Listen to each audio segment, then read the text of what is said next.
From there, I think it's next important to talk about playing on top, and for that I gotta turn to jazz. And because bebop, that gallop rhythm exists to drive the music forward. But what's the key to playing on top? I'm gonna quote Jake Hanna for you. This is something I just read recently in Percussive Notes, and it blew my mind because it was the best explanation on how to swing. Jake said, and I quote, "I try to meld my ride cymbal sound with the sound of the acoustic bass. The whole idea of playing drums in a rhythm section and achieving a swing feel is to make that ride cymbal sound like it's playing the bass strings. And the bass strings should sound like they're playing the ride cymbal. That's how close you have to be together." Now, in my opinion, with that approach, you can't help but play on top. Because it's like hitting a trigger pad. Nothing happens till you strike it. You're leading the charge. You know, you're out in front. And so, you know, you have to kind of feel it that way. 1, 2, 3.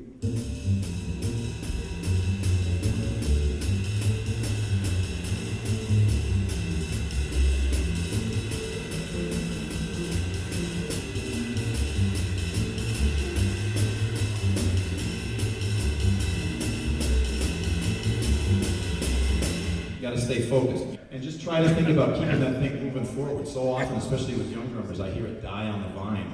And you don't need to play a lot of stuff until you can do that first, because then you'll be swinging. Here's another kind of timetable. This is one that I happened on kind of on my own. I hadn't seen this one anywhere else, but I'm really interested in what I call rhythmic momentum, the concept of rhythmic momentum. I first started thinking about this when I read a great book by a drummer from Boston named Bob Moses called Drum Wisdom. The idea of different types of motion that rhythm provide.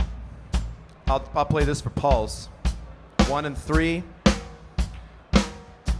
These are like anchors, you know, rhythmically they serve the same kind of function. You know, 1 in rhythm is a resolution point that's very akin to 1 in harmony. So if I take 1 and 3, those are ones that everybody can feel. It would be like marching, you know. But if I flip them around or displace them so that the downbeats of 1 and 3 become the backbeats of 2 and 4, that's not a downward feeling anymore. That's an upward feeling. That's where swing is. Doesn't matter if you're playing jazz or rock. The backbeat is the essence of syncopation because you're stressing the weak beat.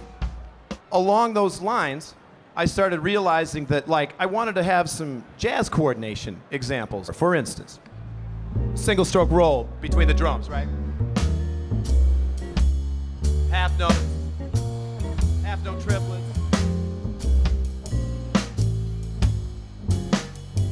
Quarter notes. Quarter note triplets coming at you. Swung eights.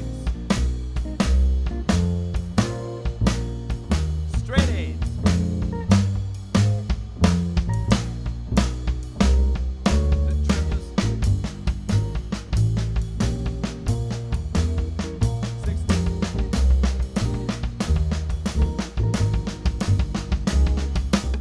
Now that's pretty standard issue as far as exercises go, but I'm interested in musical application. There's certainly some musical application for that type of comping, but I'm like, where's the upbeat? Where's the backbeat? Where's the offbeat? You know, that's got to be in the mix. And so that led me to taking something that sounds like this, syncopated timetable.